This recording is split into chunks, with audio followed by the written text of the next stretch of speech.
morning po sa bawat isa. Salamat po sa Diyos sapagkat tayo po ay muling nagkasama-sama. Isang napakalaking karangalan at napakagandang pribilehiyo o oportunidad ba na masasabi sa buhay natin na nagkaroon tayo ng magandang pagkakataon na ma-encounter lagi ang Diyos sa kanyang mga salita at siya'y masamba natin. So yun po ay napakapalad po natin sapagkat tayo po ay nakaunawa ng kagandahang loob ng Diyos. Muna ko pong tanong ay, iniibig niyo po ba ang inyong mga sarili? Kami po kasi, yung kantang nung araw parang, lalo na nung tayo ay nasa mix pa, pag may mga kantang parang against sa salita ng Diyos, yun bang, worldly, sabihin ng worldly, isasabihin natin ay na dapat iwasan. Yung even nang nasa journey na po tayo ng biyaya, pag naririnig ko yung kanta na the greatest love of all is learning to love yourself. Hindi ko masyadong kabisado lahat yung mga lyrics nun, pero habang iniisip ko yung kanta, kasi nung araw parang ayoko nung kantang yun, parang against yun sa pag-ibig ng Diyos. Pero pag in-adjust mo naman, binulay-bulay mo, dapat lang na mahalin natin ang ating mga sarili. Kasi yung kaligtasan na ginawa ng Panginoon, yun ay para sa bawat isa sa ating mga sarili. Di po ba? Para sa bawat isa, personal na kaligtasan. Kailangan mahalin mo sarili mo. Pagka pala inunawa mo ng inunawa yung pagmamalasakit ng Diyos, bakit niya tayo iniwan ng kanyang salita? Di ba? Parang minsan isip mo, kapaguran niya yan, napakahirap magbasa, lalo na dahil ang Bible ay talinghaga, hindi madaling unawain ng kaisipang karnal. Pero pag binulay-bulay mo talaga, hindi, pagmamahal yan ng Diyos at para mahalin mo sarili mo. Ang makikinabang niyan, unang-una ay ang ating mga sarili. Di ba? Tama po ba yon? Sabi ko, tama yata yung kanta, the greatest love of all is yung learning to love yourself. Meron kang makakausap na mga tao na, oy, medyo matured ka na. Parang hindi kita nakikitang meron ka bang relasyon? May girlfriend ka ba? Ayoko po pumasok sa relasyon. Sasakit lang ang ulo ko dyan.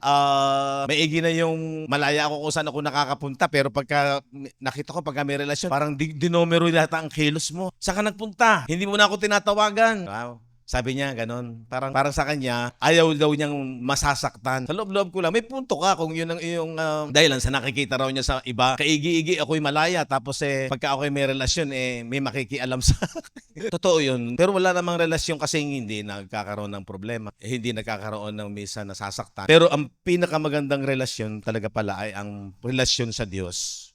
Hindi nga lamang kagaya ito ng dito sa physical dahil ito ay spiritual nga. Kaya makikita natin na sabi ng John chapter 15, tingnan natin. Simulan natin sa 12. Ito ang aking utos na kayo ay mag-ibigan sa isa't isa na gaya ng pag-ibig ko sa inyo. 13. Walang may lalong dakilang pag-ibig kaysa rito na ibigay ng isang tao ang kanyang buhay dahil sa kanyang mga kaibigan. Kayo'y aking mga kaibigan kung gawin ninyo ang mga bagay na aking iniuutos sa inyo. Alam niyo po, itong kautusan na to, hindi na po ito yung kautusan ni Moises sa lumang tipan. Pinapakilala na ng Panginoong Hesus una sa mga Hudyo yung bago niyang utos. Yung sinasabi dito na kayo'y mga kaibigan kung paano inibig ko kayo. At sabi doon sa 13, walang may lalong dakilang pag-ibig kaysa rito na ibigay ng isang tao ang kanyang buhay dahil sa kanyang mga kaibigan. Tapos ang sabi doon sa 14, kayo'y aking mga kaibigan kung gagawin ninyo ang mga bagay na aking iniuutos sa inyo. Tapos sabi nung 15, relate doon sa paksa natin, sabi niya, hindi ko na kayo tatawaging mga alipin sapagkat hindi nalalaman ng alipin kung ano ang ginagawa ng kanyang Panginoon. Ngunit tinatawag ko kayong mga kaibigan sapagkat ang lahat ng mga bagay na narinig ko sa aking Ama ay mga ipinakilala ko sa inyo.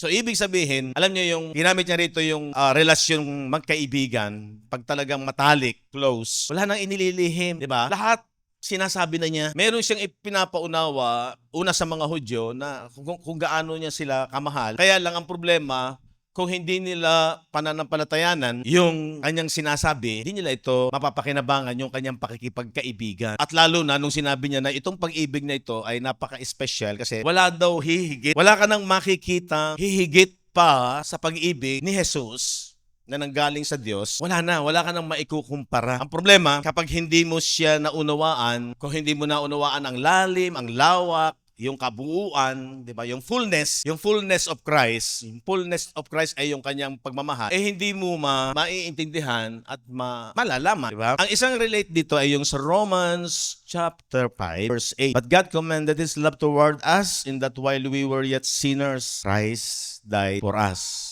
Ang sabi diyan, samantalang tayo daw ay makasalanan pa, ipinagtagubilin na ng Diyos, sabi doon sa verse 8, ang kanyang pag-ibig o pagmamahal sa atin na nang tayo'y mga makasalanan pa. Pag sinabing nasa estado pa tayo ng pagiging hindi maganda sa kanyang kalalagayan or parang mayroon kang ginagawang hindi tama sa kanya, pero minahal na niya tayo. Sabi doon, nang tayo'y mga makasalanan pa, si Kristo ay namatay dahil sa atin. And then verse 9, lubha pa nga ngayong inaaring ganap sa pamamagitan ng kanyang dugo ay mangaligtas tayo sa galit ng Diyos sa pamamagitan niya. So dito lang, talagang tayo po ay, pag lubusan nating naunawaan ang ebanghelyo, ito yung pag-ibig ng Diyos. Dito mo mauunawaan kung bakit wala nang hihigi sa pag-ibig na ibinigay ng Diyos sa pamamagitan ng kanyang anak sa bawat isa po sa atin. Wala nang papantay, wala ka nang maikukumpara. Ang problema lang, kailangan nauunawaan o naiintindihan o maliwanag sa iyo. Dahil pag hindi mo na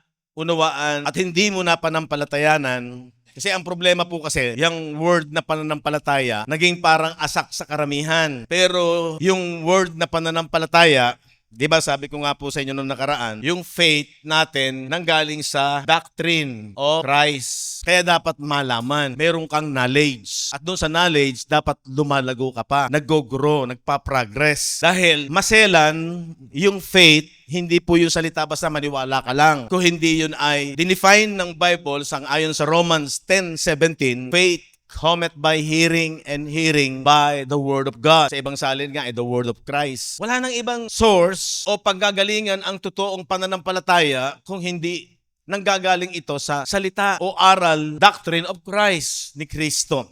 Wala na pong iba. Hindi po pwede yung maniwala ka lang na sinasabi ng relihiyon. Basta dumalangin ka lang, magpakabait ka, lumayo ka sa kasalanan, at ikaw ay nakalulugod sa Diyos. Hindi po ganon. Ang nakalulugod sa Diyos ay yung tinatanggap mo yung kanyang mga salita. Tignan ninyo, ating gamitin yung The Bible Interpret Itself. Sa John chapter 6, verse 27, magsigawa kayo hindi dahil sa pagkain na papanis, kung hindi dahil sa pagkain tumatagal sa buhay na walang hanggan, na ibibigay sa inyo ng anak ng tao. Ano ba yung ibibigay ng anak ng tao? Ito, yung buhay niya dito sa krus. Kaya magsigawa kayo, hindi dahil sa pagkain na papanis, kung hindi dahil sa pagkain tumatagal sa buhay na walang hanggan, na ibibigay sa inyo ng anak ng tao, sapagkat siyang tinatakan ng Ama sa makatuwid bagay ang Diyos. At tapos, ito yung response ng mga kausap niyang mga Hudyo that time. Sinabi nga nila sa kanya, ano ang kinakailangan naming gawin upang aming magawa ang mga gawa ng Diyos? Napakagandang tanong nito. Hanggang ngayon, maraming mga sinasabing mga Christian, ang sabi, malaman ko lamang ang ipagagawa ng Diyos, tiyak gagawin ko yun kasi Diyos ang magpapagawa eh. Pero nakasulat na. Una sa mga Hudyo, nung nagtanong sila na kung ano daw ang ipinagagawa ng Diyos sa kanila na dapat nilang gawin upang magawa daw nila yung ipinagagawa ng Diyos. Ano sabi ng 29? Sumagot si Jesus at sa kanila'y sinabi, ito ang gawa ng Diyos. This is the work of God.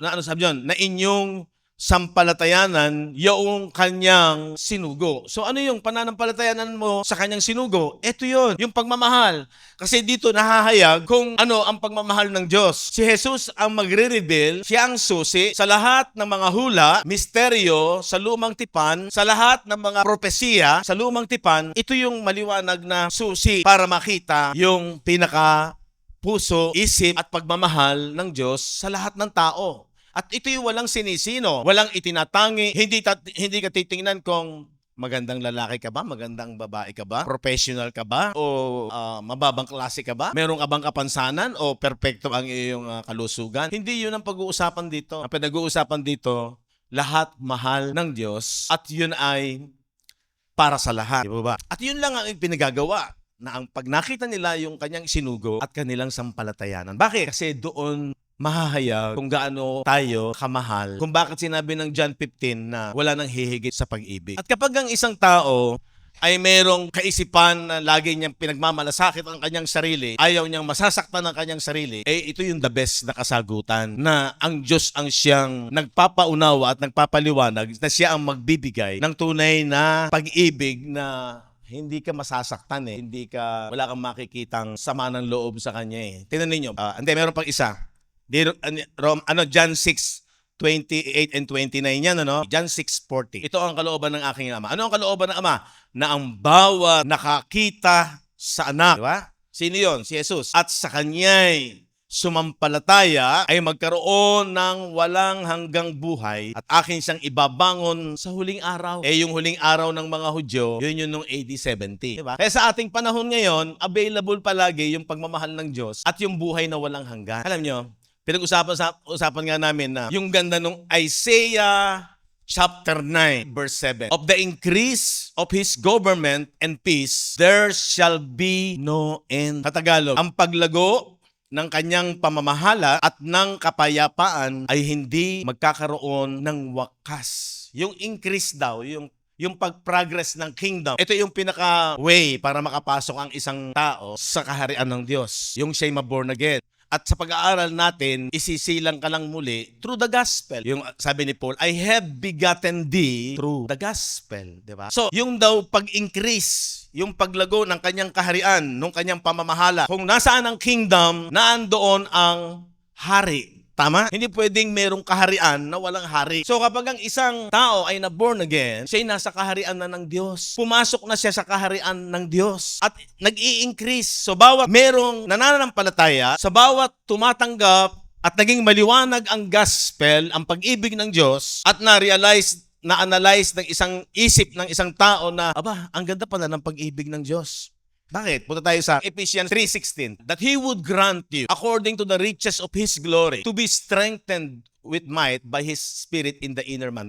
Meron pang isa 2 Timothy 2:25. Tingnan natin. In meekness, instructing those that oppose themselves. Kasi merong mga tumutuligsa, merong mga against, merong hindi tinatanggap. Sabi dyan, kailangan daw mahinahon pa rin, lumanay pa rin, nahimukin. Para ano daw, if God peradventure will give them repentance to the acknowledging of the truth. Ang tumutukoy naman yan, ito yung spirit of truth, ito yung word of truth, ito yung doctrine of truth, doctrine ni Christ. Marami kasi ang naniniwala dito during that time. Sa ngayon naman, ang problema po natin, marami hindi naniniwala na ang blessing ng gospel ng ginawa ni Kristo ay spiritual blessings. So yun ang isang malaking problema, di ba? At marami, hindi na masyadong para pag-aralan pa yan. Basta naniniwala ako kay Christ. Yung bang usisain pa yan, siyasatin pa yan. Marami ganon, basta maniwala lamang kay Kristo, okay na raw yun. Hindi, ang repentance talaga at ang renewal of the mind ay yung pagtanggap at pagkaunawa sa katotohanan. Bakit? Kasi may danger kasi Yung sinasabi ng Ephesians chapter 4, verse 18, na ang talagang hiwalay at wala pa sa buhay ng Diyos ay yung madilim ang kaunawaan, lalo na patungkol sa aral ni Kristo. Sabi niya, di ba?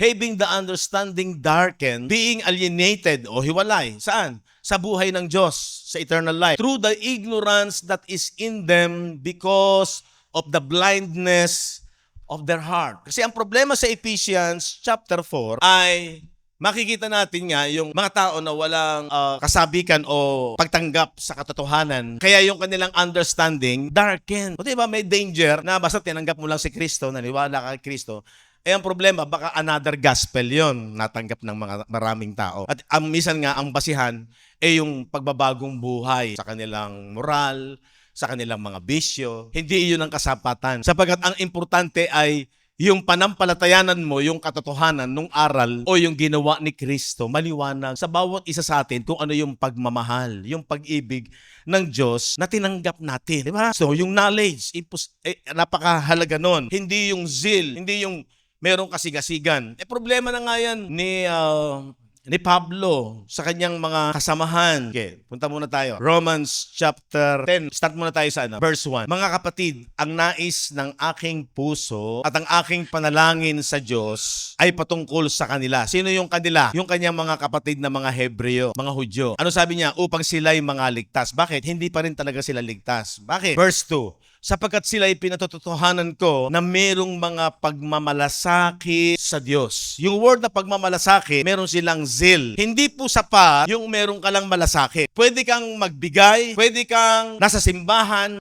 humahayo, tumutulong, pero baka wala kang knowledge, meron ka lang zeal. Kaya napaka-importante na ang pinaka-priority natin, pag-aaral. pagkaalam. Sabi ng 1 Peter, di ba, grow in the knowledge of grace. Di ba? Lumago sa kaalaman, sa biyaya ni Kristo. Importante po yun. Kasi yun yung magtutulak sa'yo kung sa kasusunod yung mabubuting gawa. Ano sabi ng Ephesians chapter 2 verse 10? For we are His workmanship. Tayo yung kanyang mga gawa. Tayo, ang mga taong nasa biyaya, sa ginawa ni Kristo, sila yung produkto ni Kristo. Created in Christ Jesus unto good works. So, dyan susunod yung good works. Yung good works mo, ayon sa 1 Thessalonians chapter 3, ay nanggagaling sa yung pananampalataya sa ginawa ni Kristo. At yan daw ay itinalaga ng Diyos, which God had before ordained that we should walk in them. At yun ang lalakaran mo. Hindi pwedeng wala kang mabuting gawa pag ikaw ay nakay Kristo. Pero mauna muna yung liwanag, yung knowledge.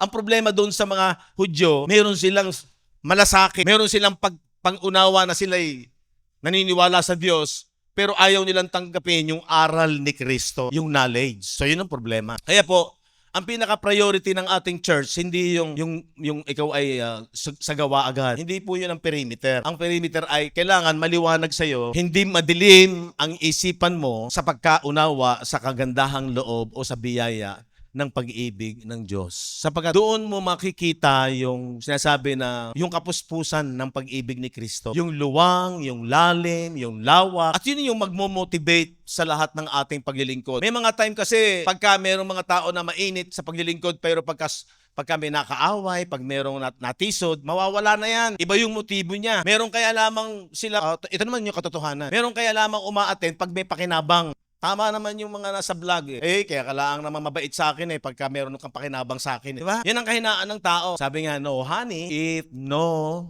Diba? Pag walang pakinabang sa physical. Yun ang problema ng mga Hudyo. Sumusunod lamang sila, gumagawa lamang sila dahil sa pagkaing napapanis at nasisira. So, kung talagang sa pagmamahal sa sarili, dito na tayo. Tayo ang tunay na umiibig sa ating mga sarili. Huwag mong isipin, di ba, yung isang tao, wala na akong pakialam kung ano isipin nila sa akin. Basta ako, ito ang aking posisyon. Ayoko kasing masasaktan ako. Meron ganun Wala kang magagawa. Yun ang kanyang opinion, yun ang kanyang katwiran. Di ba? Kaya hindi na niya iisipin na kung ano man nasabihin sa kanya. Lalo naman tayo mga mananampalataya. Kung talagang magliwanag sa iyo ang pag-ibig ng Diyos at makita mo na ito yung katotohanan, diyan ka magstay. Diyan mo ilalaban ang pananampalataya mo. Yung sinasabi sa Timoteo. Fight a good fight of faith. Ilaban mo pananampalataya mo. Kahit na anong sabihin ng iba. Hindi ang perimeter mo yung sasabihin ng iba. Hindi ang perimeter mo yung marami kang kaibigan. Walang masama kung makipagkaibigan tayo. Pero yung pakikipagkaibigan muna kay Jesus, ang pinaka-the best. Bakit? Kasi sabi ni Jesus, kayo'y aking mga kaibigan kung tutuparin ninyo ang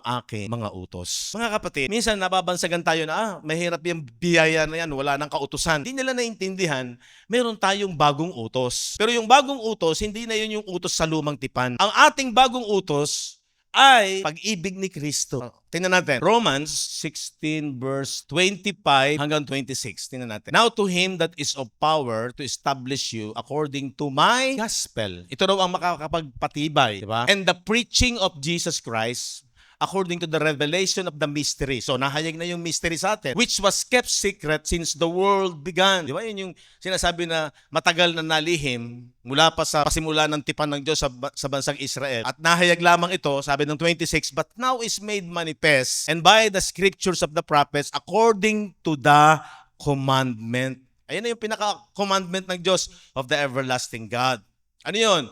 Made known to all nations. Ano yung commandment? For the obedience of faith. Ang obedience natin ay kung ikaw ay nanampalataya. At ang pananampalataya mo ay hindi basta-basta. Maliwanag sa iyo yung ang pinaghugutan mo ng iyong pananampalataya ay nanggaling sa salita ni Kristo. The doctrine ni Christ. Sa aral ni Kristo. Ito yon yung ebanghelyo. Kept secret. Diba? Nung pasimula pa ay nalihim, pero nung huli nahayag, simula kay Apostol Pablo, inihayag sa kanya ng Panginoong Hesukristo. Kaya may danger po na meron kang zeal pero wala kang knowledge.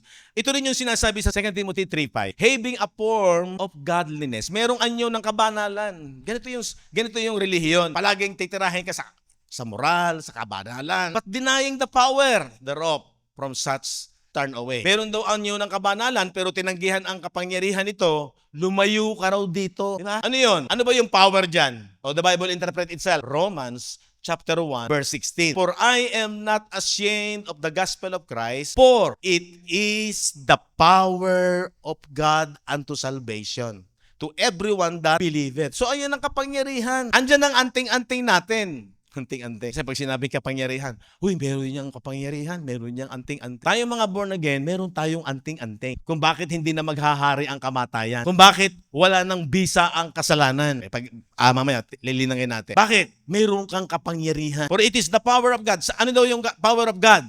Yung gospel. Power to salvation, unto salvation. Kaya lang, ang magkakaroon lang ng kapangyarihan nito, ng kaligtasan, ay yung to everyone that believeth. Sa bawat sumasampalataya. So, napakahalaga ng word na faith. At ang faith natin, pag-aaral ng kanyang salita about sa gospel. To the Jew first, una sa mga Hudyo, and also to the Greek. Saka sumunod yung mga Gentiles. Bakit? Basahin natin yung verse 17. For therein, sapagkat doon sa gospel, sa paniniwala natin sa gospel, nakamit natin yung righteousness. For therein is the righteousness of God. Paano nare-rebuild? From faith to faith. Okay, kunin na naman natin yung definition ng faith. Faith cometh by hearing, and hearing by the word of God. So, magbabasa at magbabasa ka. Mag-aaral at mag-aaral ka dahil doon nang gagaling yung tunay na pananampalataya. Hindi yung bara-barabay na pananampalataya, yung nakagisnan natin na basta nananalangin ka. Sabi ko nga, meron po tayong dyan nagpakarawas ng isang araw. Siya na mismo nagtanong, simbahan po pala ito. Ano po yung inyong Ano po ba yung inyong aral din? Sabi ko, kami, nakasentro lang kami sa Bible, sa pag-aaral ng salita ng Diyos. Kasi yan yung na-miss natin eh. Tayo kasi, Pilipino, mga Kristiyano tayo. Napaka-relihiyoso natin. Pero meron tayong na-miss eh. Dapat pala, yung salita ng Diyos mapamilyarize sa atin. Maging pamilyar. Kasi Kristiyano tayo eh. Iniwanan tayo ng Diyos ng kanyang salita. So, binigyan ko ng importansya yung kasulatan. Sabi ko, kung ang abogasya o anumang mga profesyon ay mahalaga yung mga aklat na meron sila na binibigyan nila ng authority, at bago sila makapasa at masabing sila ay professional, ay meron sila mga libro. Oo nga po, sabi niya. Tama nga po. Sabi ko, ganun din dapat tayo palang mga Kristiyano. Sabi ko, hindi ko sa parang hinahamak ang Katoliko, kasi dati akong Katoliko, dati rin akong, at kung ano-ano yung mga reliyon meron tayo, nire-respect ko yan. Siguro parang stepping stone yan na nagpapaunawa na mayroong Diyos. Pero as time goes on, dapat pala tayo mag-progress, mag-aral, at maging pamilyar sa salita ng Diyos kung tayo ay anak, para walang pagkakaiba sa magulang. Kasi sabi ko, gagamitin natin dito yung common sense. Yung magulang, nagsasalita siya, nagbibigay ng instruction sa kanyang anak, hindi para sa kapakanan lamang ng magulang. Ang iniisip ng magulang kung bakit siya nagsasalita at nagpapayo at nagbibigay ng turo o instruction, siya rin ang makikinabang. Tama po ba yun? Diba? Siya rin ang akala naman ng anak, nakakarindi na, nakakasawa na. Akala naman ng anak, hindi naintindihan, akala basta sumunod para masumunod lamang. Alam niyo ba, maraming mga katwiran na, kaya ang Diyos ay nabigay ng utos para makita ko talagang susunod ka, talagang anak ka. Hindi, mali eh.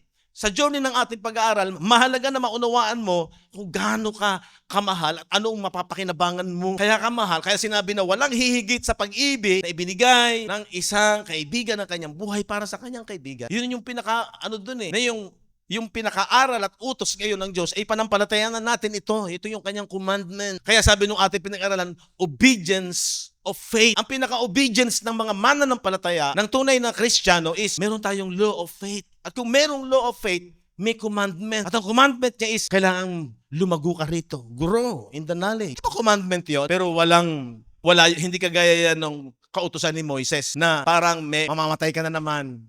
May penalty death. Dito, sa paglago mo, yung sinatawag na pagtibay. Di ba yung binasa natin kanina sa Romans? That they may establish para sila tumatag, tumibay. Di ba sabi ng Galatians chapter 5 verse 1? Sa kalayaan, pinalaya kayo ni Kristo. Ano yung utos? Magsitibay nga kayo sa liberty, sa kalayaan na mayroon ka kay Kristo. At huwag ka na uling bumalik sa pamatok ng pagkaalipin. Hindi ka na bata. Commandment ba yon? Yes. Sabi, huwag kayong papayag na sabi, wala na naman kayong mga utos eh. Hindi po. Hindi totoo yun. Ang utos sa atin may pag-ibig. Hindi kagaya ng ministry of death o law of Moses na puro condemnation. Ba? Puro condemnation. Dito, pag-ibig. Ang kanyang utos ay para sa kanyang pagmamahal dahil mahal niya tayo sa ating kaligtasan. Amen po ba? Kailangan maunawaan natin ang katotohanan na to. Na huwag nating baliwalain yung law of faith, law of love, law of the Spirit that gives life.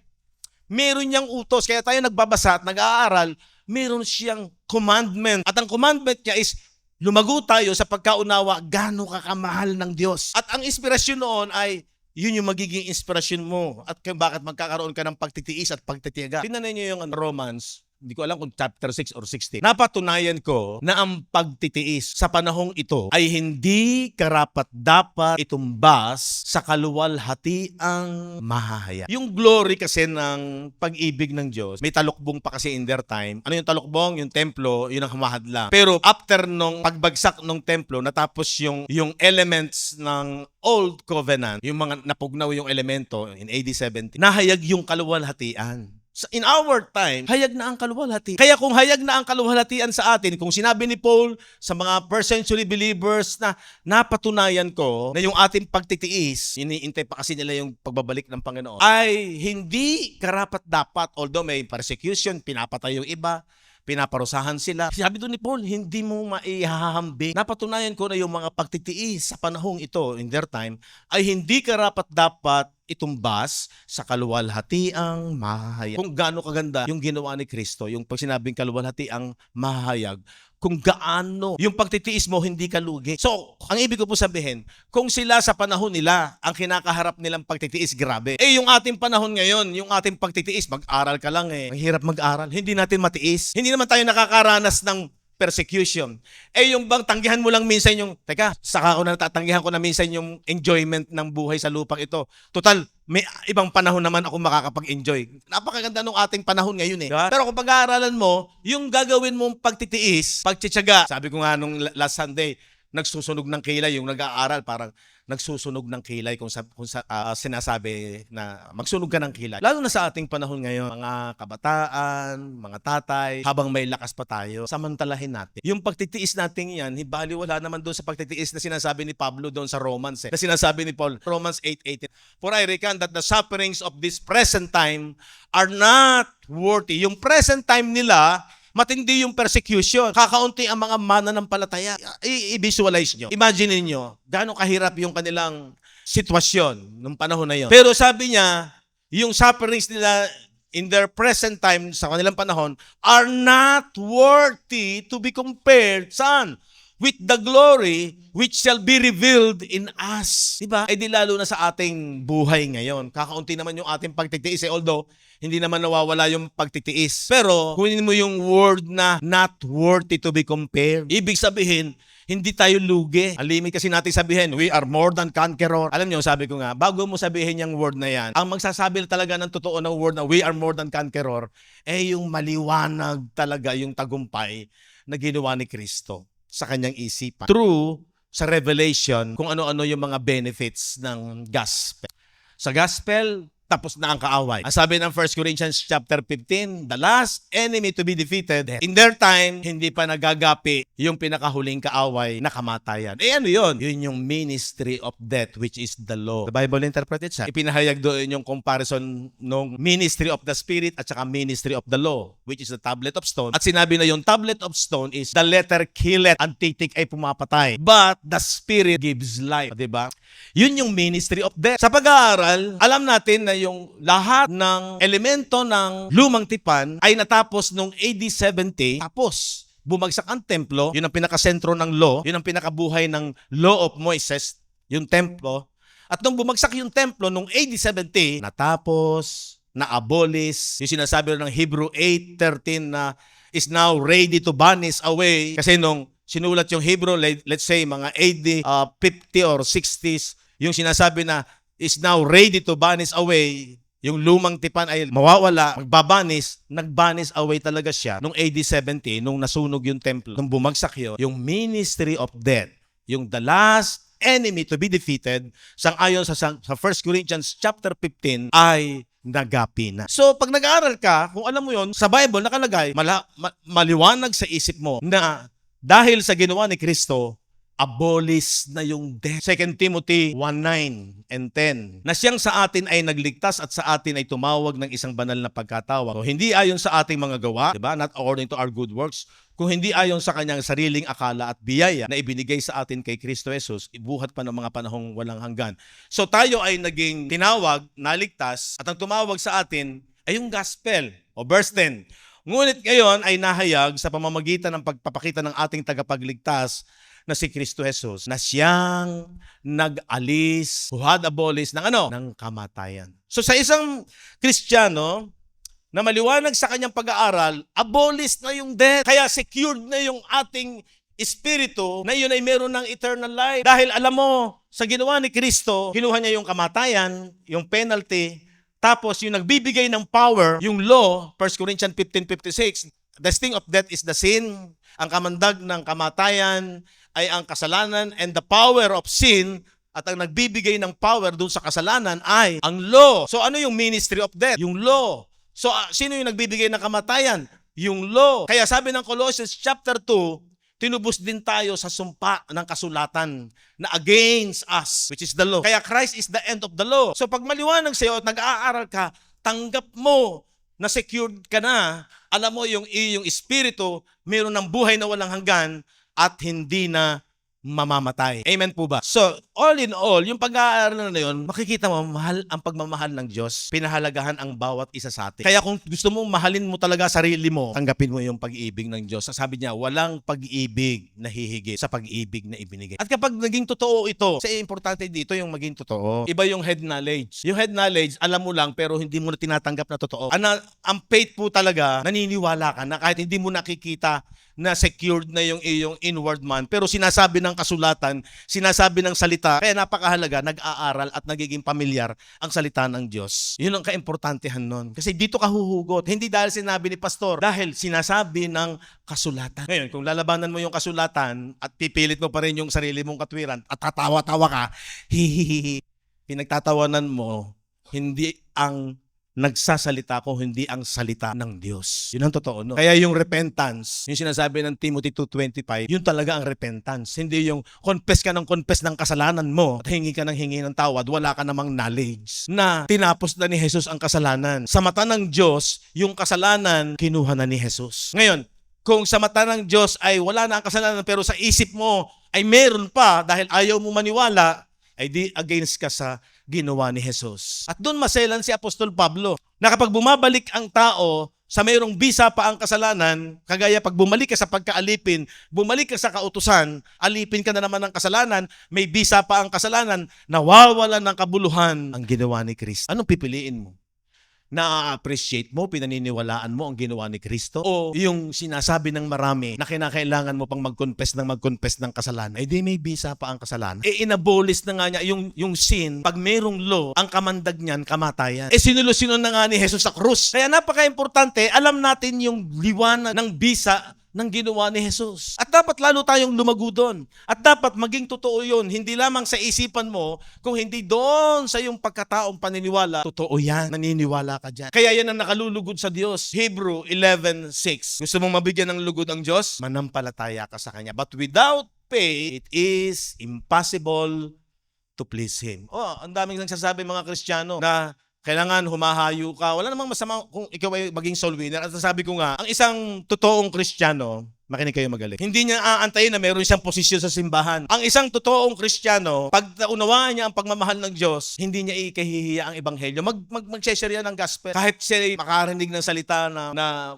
persecution or anumang mga salitang hindi maganda o i-reject man siya, hindi niya ikahihiya ang ebanghelyo. Kasi sa ginagawa niya, iniibig niya yung kanyang kapwa. Dito, masusunod natin yung ibigin mo ang iyong kapwa gaya ng pag-ibig mo sa iyong sarili. Diba? The greatest love of all, love yourself. Then, pag naunawaan mo ang pagmamahal ng Diyos sa iyo, paano mo mapapakita ang pagmamahal mo sa iyong kapwa? I-share mo kung anong meron ka. Diba? Yung sinasabi ni na John sa Book of Acts, pilak at ginto, wala ako. Pero yung nasa akin, ibibigay ko sa iyo. Ano yon? Yung kaligtasan na ginawa ni Kristo, yun ang meron sila na kayamanan. At sa pamamagitan ng pag-share, iniibig nila yung kanilang kapwa. Wala nang hihigit na malaking tulong kung ating susumahin. Walang pinakamalaking tulong na maibibigay ka sa iyong kapwa kung hindi yung pag-ibig ng Diyos. Kasi yung material, walang masama. Tumulong ka kung nagugutom. May mga nalindulan, walang masama. Kung meron ka maitutulong, tumulong ka. Pero temporal lang yun. Ang talagang tulong na may malaking pakinabang dahil yun ay pag-ibig na walang hihigit na pag-ibig doon, ay yung i-share mo yung kaligtasan na mayroon tayo. Hindi mo aantayin kung may posisyon ka o wala. Hindi ka inspired na maglingkod kung ikaw ay nasa crowd. Inspired ka sa pag-ibig ng Diyos, sino man yung sharean mo. I-acknowledge ka man niya, pasalamatan ka man niya o i-reject, share ko siya. Amen? Ano ang pinakamalaking tulong? Wala pong masama yung magpayo ka sa iyong kapwa para sa kabuhayan, para maging maayos ang buhay. Wala pong masama dyan. Pero iba pa rin ang mas una kong i-share yung pag-ibig ng Diyos. Kasi yun eternal. Itong mga kaayusan sa buhay sa lupang ito, temporal lang. Kaya doon natin masusuma yung sinasabi ng Bible, not by your good works. Pag pinag-usapan ay kaligtasan, ang nagbibigay lamang ng kaligtasan ay yung kapangyarihan sa kaligtasan, yung ebanghelyo. Sapagkat andun yung righteousness at doon nakalulugod, yun ang nakalulugod sa Diyos. Kaya tama yung sabi doon, without faith, it is impossible to please Him. So maselan po yung word na faith, hindi po yung basta manampalataya ka lang. Kaya ikaw, lagi kang sabik na nag-aaral ng salita ng Diyos kasi andun yung layunin ng ating isipan patungo sa ating puso.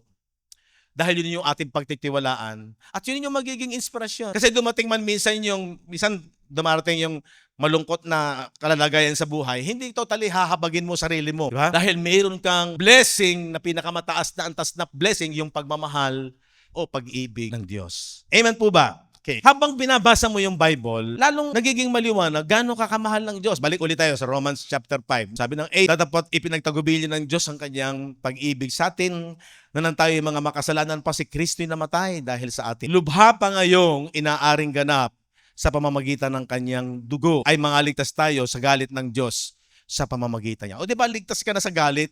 Kaya tayo ay maiintindihan mo na yung nasa ministry na tayo ng reconciliation o pakikipagkasundo. At kapag, ano ba yung ministry of reconciliation? Sundo kami ngayon, bukas hindi. Pag may nagawa ako mali, maging ano po tayo, tapatan tayo. Nagiging maayos ang buhay ng isang mananampalataya. Yes. Pero, hindi ka nabubuhay ng sinless.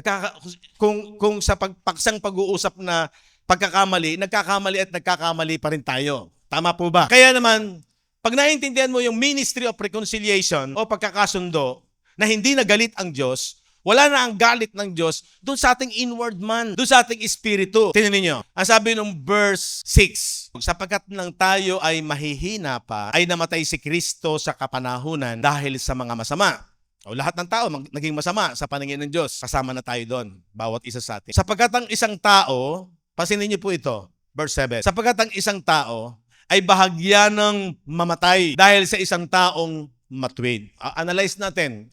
Yun daw isang tao, kung meron daw isang tao na magpapakabayani sa kanyang kapwa, pag sinabing bahagya, kakaunti ang tao na makikita mo at baka wala kang makitang tao na basta magbibigay ng tulong at ng buhay niya sa isang tao na hindi naman matuwid o isang masama. Ito yung gustong tumulong. Will niya na tumulong. Ibigay yung kanyang buhay. Lalo na ang magiging tulong niya ay yung buhay niya. Ang ibibigay niya ng tulong ay isang taong masama. Ito, kalalagayan ng lahat ng tao, bawat isa sa atin, na lahat ay bagsak sa kasalanan. Lahat ay nasa sitwasyon na makasalanan. Ito naman yung matuwid. Ito yung ang Diyos. Ito'y si Jesus. Nagbigay ng ilustrasyon si Apostol Pablo, sabi sa, for scarcely for a righteous man, isa daw taong matuwid, will one die na mamamatay para sa isang tao.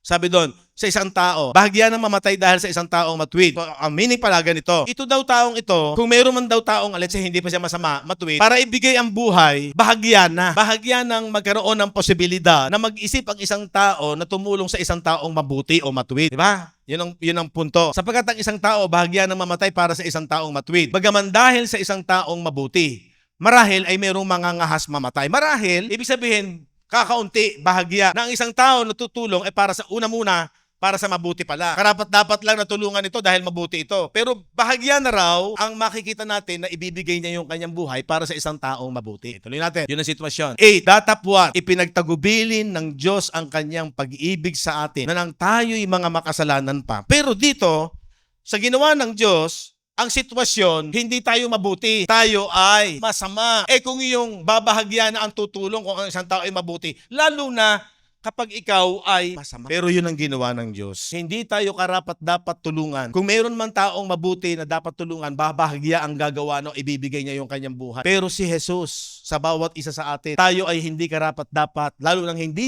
walang dapat mamatay sa atin. Pero siya, sabi diyan, but God commanded His love toward us in that while we were yet sinners, Christ died for us. Amen? Diba? At ang bunga noon ay sa katubusan ng ating kasalanan at yung dati nating patay na estado, patay ang ating espiritu, tayo ngayon ay binuhay. Kaya sa gospel, pag naging maliwanag sa iyo ang gospel, solve na rin yung resurrection of the dead. Hindi na yan future para sa atin. Sa isang na born again at talagang maliwanag ang gospel, pag na-sharean mo ang isang tao, at naniwala at nanampalataya, yung kanyang espiritu pasok agad sa kaharian ng Diyos. Doon papasok yung Isaiah chapter 9 verse 7, the increase of His kingdom will not end. Yung paglago ng kanyang pamamahala, yung kanyang kaharian ay hindi magkakaroon ng katapusan. Mapapansin nyo, the increase of His government and peace. Ano ba yung peace? Yung gospel. Kasi ministry of reconciliation yan. Pagkakasundo, wala nang galit, tapos na ang bisa ng kasalanan. Kaya napakalaking pagkaunawa na tuloy-tuloy kapag sa panahon ngayon, sa palagay nyo, napakadami na bang mga born again na nasa kaharian. At dito mo makikita na maselan na pag ina-analyze mo ang salita ng Diyos, lahat ba born again na kaya? Yung lahat kaya na sumisimba, born again na? Hindi ka magiging palahatol, pero dito ka huhugot. Kaya napaka-importante sa sarili mo, tiyak mo na ikaw ay ligtas. Bakit?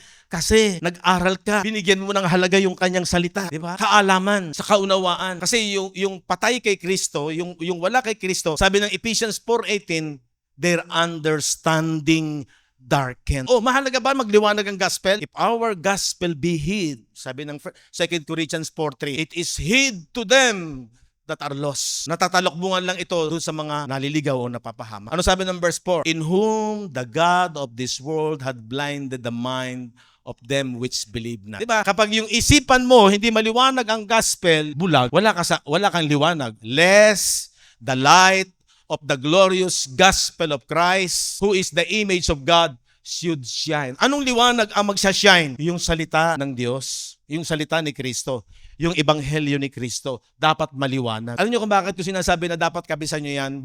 Dapat master natin ang gospel kasi ikaw ang unang makikinabang. Alam mo, ligtas ka. Maliwanag sa iyo ang ginawa ni Kristo. Alam mo, resurrected ka na. Hindi ka na mag-aantay ng resurrection. Kasi resurrected na yung dating patay na espiritu. At abolish na yung death. Meron ka ng buhay na walang hanggan.